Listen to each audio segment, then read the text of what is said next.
Ağzının telini alayım bir sırada.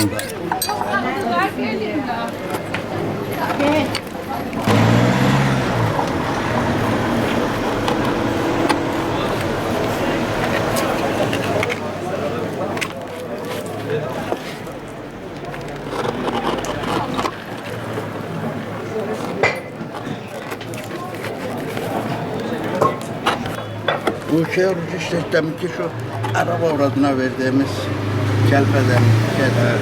Gelin. Hayvanlar ithal der mi yerli der mi dayı? Yok hayvan demiş bunlar.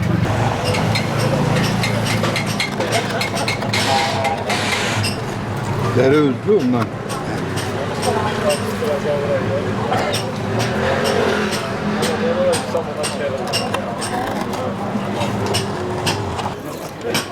Ne var? Bir de ne var?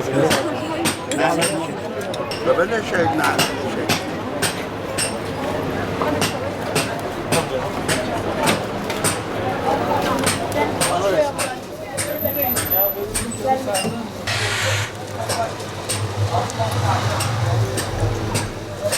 Biz sana peşin verdik.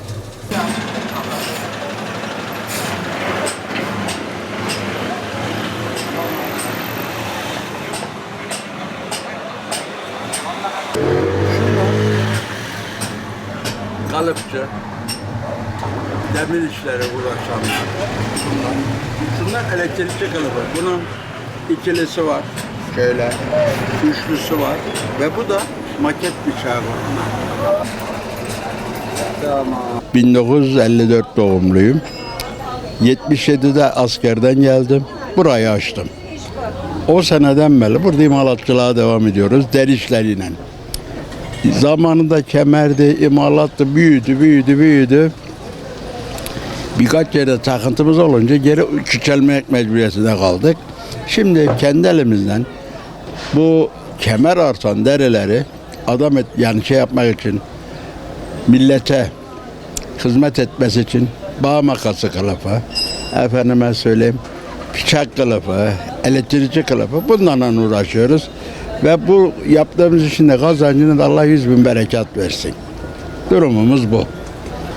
Eskiden çırak gelirdi, eti senin yemeği bizim derlerdi. Onlardan 3-5-10 taneye yakın var ama kaç kişi var, kaç kişi onu hesaplamak zor. Yazın gelir okul olur, kış gelir şey olur. Şimdi kim usta oldu, kimi dede oldu, kimi torun sahip oldu. Biz öyle köşede kalıverdik. 2 metre. Şimdi emeksiz para kazanmanın tek yolu var, bankaya gidip faize yatıracak. O da zaten ne karnın doyar ne yüzün güler. Ama bunda çalışıp da akşam olup terini sıyırıp elin ekmeğini alıp gittiğin zaman onun zevki başkadır. Şimdi eski derinin işlentisi yok. Eskiden deri kazırdık, kesilen yerimize yapıştırırdık. Şey gibi, çabuk söyleyeyim dedim, tedavi ederdi. Şimdi deriyi ısıyoruz, her şey oldu, yapay olduğu için deriler bile şey oluyor, serteliyor. Kromla işleniyor. Onun için suni deri demek ne demek? Plastik demek. İsmi değişiyor. Yok yetişmez. Çünkü bu şartlarda 5 liraya haftalığa çalışan bir adam half olsa bile ancak kendinin dolmuş parası. Adam da gelip bunda çalışmak. Gider fabrikada çalışır. Sigortasını alır, şunu alır, bunu alır. Bizim iş kuyumculuktan ağır. Bir imalata girmen için haftada 500 milyarlık mal tutman lazım. O da bizi aşar. 6 ay, 5 ay borca. Türkiye'nin her yerine de kemer gidiyor Gaziantep'ten. Şimdi bizim meslekte her şey mevcut. Niye? Mavzer fişekle yapılır, av fişekle yapılır ama fiyat bağlandığı için millet naylona dönmek mecburiyetine kaldı. Deri kıymetlidir. Sebebi şu, evvel bu derilerin çeşidi var. Geçi derisi güzel yekten ayakkabı olur. Bayan ve erkek ayakkabısı ve çanta. Koyun derisi ceket olurdu. Dana derisi mont olur.